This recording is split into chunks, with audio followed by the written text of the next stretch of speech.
এগুলো পরিষ্কার হয় না কত বছর ধরে? দীর্ঘদিন যাবত এটা পরিষ্কার হয় না। যখন আপনার মনে করেন এইচ লেভেল হয় তখন হচ্ছে পরিষ্কার হয়, এর আগে হয় না। আমরা পরিষ্কার করি হচ্ছে যে আমাদের রাহাত স্যার উনি নিজ টাকায় এটা পরিষ্কার করেন, কিন্তু হচ্ছে উপর লেভেলের কোনো লোকজন এটা দেখেও না এবং পরিষ্কার করার মতো কোনো লোক আসে না। এই যে এটা কি, এই যে এখানে তো দেখতে পাচ্ছি পুরো ময়লার। আমরা যখন হচ্ছে অনেক বেশি হার্ডওয়ার্ক করি তখন হচ্ছে আমরা নিজ টাকায় আইস কিনে আনে এটাতে আইস বাদ করি, কিন্তু বেহাল অবস্থা এটার। লাস্ট কবে এখানে আইস বাদ করতে পারছেন? লাস্ট প্রায় 1 বছর সামথিং হয়ে গেছে এটাতে আইস বাদ করছি, কিন্তু এটা হচ্ছে পরিষ্কার করা হয় না। আমরা নিজেরাই পরিষ্কার করি, নিজেরাই আইস করি। যখন কেউ ইনজুরি পড়ে তখন আসলে কিভাবে কি করবেন যদি আইস বাদ ঠিকঠাক না থাকে? আমরা হচ্ছে যখন ইনজুরিতে পড়ি আমাদের বরফ নেওয়ার মতনও ব্যবস্থা নেই এখানে। আমরা পাশের বাসা যাই যে একটু বরফ দেন, ওনারা হয়তো অনেক ম্যাক্সিমাম সময় ওদের ফ্রিজে বরফ থাকে না, তখন আমরা হচ্ছে এখানে থেকে ফিজিও কাছে যাইতে হয়, অনেক দৌড়াদৌড়ি করতে হয়। এই সুযোগ সুবিধাগুলো আমার এখানে পাওয়া যায় না। ঠিক এই ওয়াশরুমগুলোর যে অবস্থা, একেবারে দুর্গন্ধে ছেয়ে গেছে, আপনি এখানে টিকতে পারবেন না। জেলা ক্রীড়া সংস্থা বলেন কিংবা জেলার মাঠগুলো বলেন, জেলার খেলাধুলার অবস্থা বলেন, ঠিক একই রকম। আসলে লোক আছে কিন্তু দেখার লোক কেউ নাই। ঠাকুরগাঁয়ের মতো লালমনিরহাট জেলা স্টেডিয়ামেরও একই হাল। নোংরা স্যাঁতস্যাঁতে ওয়াশরুম, নির্মাণের পর যেন কখনোই সংস্কার করা তো দূরের কথা, পরিষ্কার করার ইচ্ছাই জাগেনি জেলা ক্রীড়া সংস্থার। সবচেয়ে ভয়ঙ্কর অবস্থা ভবনের দেয়ালগুলোর, খসে খসে পড়ছে ইট, জায়গায় জায়গায় ফাটল, যখন তখন ভেঙে পড়তে পারে ভবন। এমন নাজুক পরিস্থিতির মতোই খেলাধুলার অবস্থা উত্তরবঙ্গের। রংপুরের খেলাধুলা নাকি কমায়, নানা প্রান্ত থেকে একের পর এক বার্তা, মুঠোফোনে কল। খেলাযোগের গন্তব্য রংপুরের 8 জেলায়।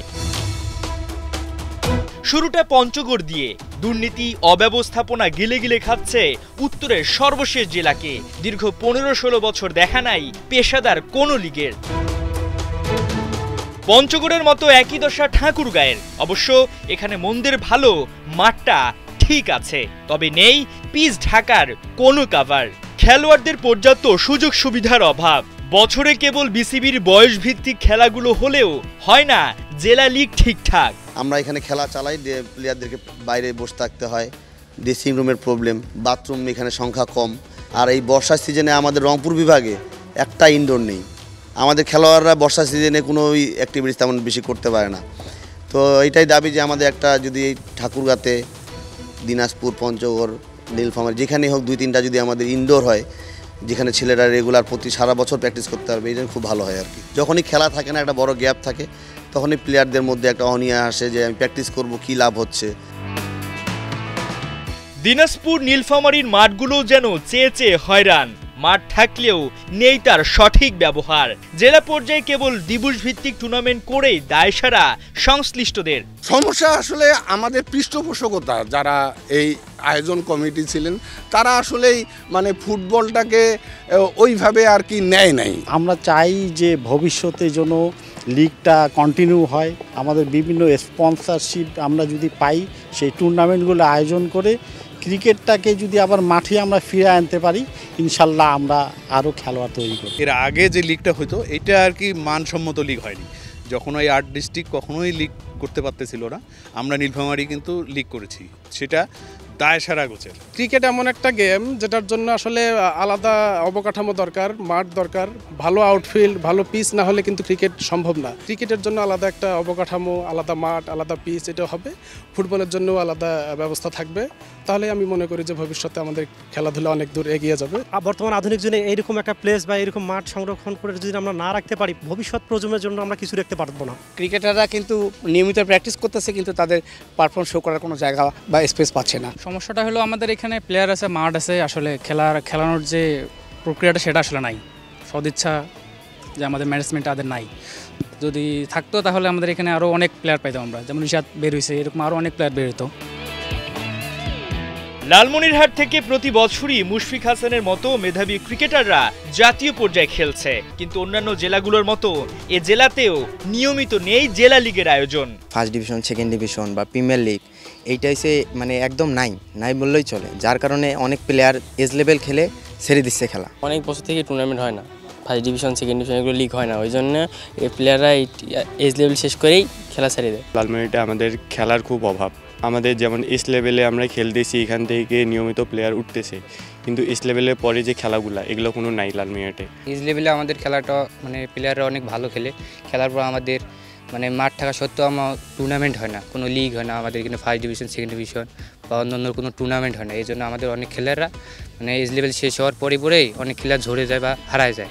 এখানকার স্পন্সর নাই, একটা ছেলে এজ লেভেল খেলা শেষ করার পরে তার খেলা নেই, খেলা ছেড়ে দেয়। আমি একাডেমিতে কোচিং করাই, আমার স্টুডেন্টে বলে বলে আনতে হয়, যদি জিজ্ঞেস করি কেন আসো না, বলে যে স্যার খেলা তো নেই।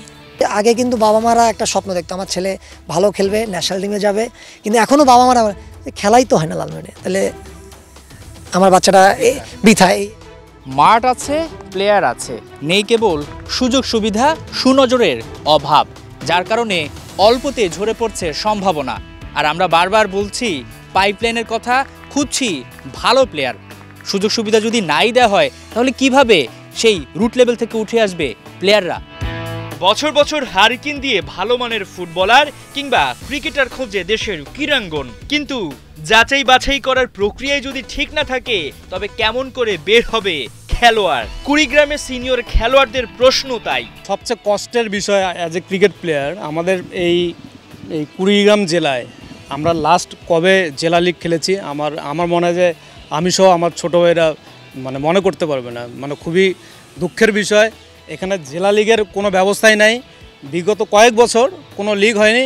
যদি আপনি উদ্যোগ গ্রহণ না করেন তাহলে আপনি বুঝতে পারবেন না যে আসলে সীমাবদ্ধতা কোথায়, আসলে অর্থের অভাবে হচ্ছে না নাকি আমার ইচ্ছার অভাবে হচ্ছে না। আসলে এটা তাদের ইচ্ছার উদয় ঘটতে হবে যে আমি আমার বাচ্চাদের জেলার ক্রীড়ার ক্ষেত্রে আমি অবদান রাখবো এবং খেলার আয়োজন করব। রংপুরে নিয়মিত হচ্ছে ফুটবল টুর্নামেন্ট, বিসিবির বয়স ভিত্তিক খেলাও বাদ যায় না এখানে, কিন্তু পেশাদার লিগ দেখা যায় না বহু বছর। নামমাত্র টুর্নামেন্ট যেন কেবলই আইওয়াশ। গাইবান্ধায় রয়েছে দারুণ সুবিধা, নয়নাভিরা মাঠ সঙ্গে ইনডোর ফ্যাসিলিটিস। জেলা ভিত্তিক খেলার আয়োজন হলেও পেশাদার লিগ নাই এখানেও, ঠিকঠাক ব্যবহার হচ্ছে না জাতীয় ক্রীড়া পরিষদের সম্পদ। ৮ জেলা ঘুরে যে বিষয়গুলো সামনে এসেছে লিগ না হওয়ার: রাজনৈতিক ব্যক্তিবর্গের জেলা ক্রীড়া সংস্থায় উপস্থিতি, যাদের বেশিরভাগই ক্রীড়া সংশ্লিষ্ট নন, রাজনৈতিক ক্ষমতা প্রদর্শনে ব্যস্ত থাকেন বেশিরভাগ। খেলাধুলা আয়োজনে যা বাজেট আসে তা প্রয়োজনের তুলনায় কম। অধিকাংশ ক্লাবের মালিকানা ক্ষমতাসীনদের দখলে থাকে, ক্লাবগুলোর আগ্রহ কম লিগ আয়োজনের। এর বাইরে কিছু খেলোয়াড় অতিরিক্ত পারিশ্রমিক দাবি করে বসেন। আর সবচেয়ে বড় সমস্যা, এখানে নেই জবাবদিহিতা। অভিযোগের পাহাড়েও যেন বছরের পর বছর কারো টনক নড়ে না, কারণ সবকিছুর গোড়ায় যে রাজনীতি, যা মেরুদণ্ড ভেঙে দিচ্ছে উত্তরের খেলাধুলার। হাসান সজীব, ৭১।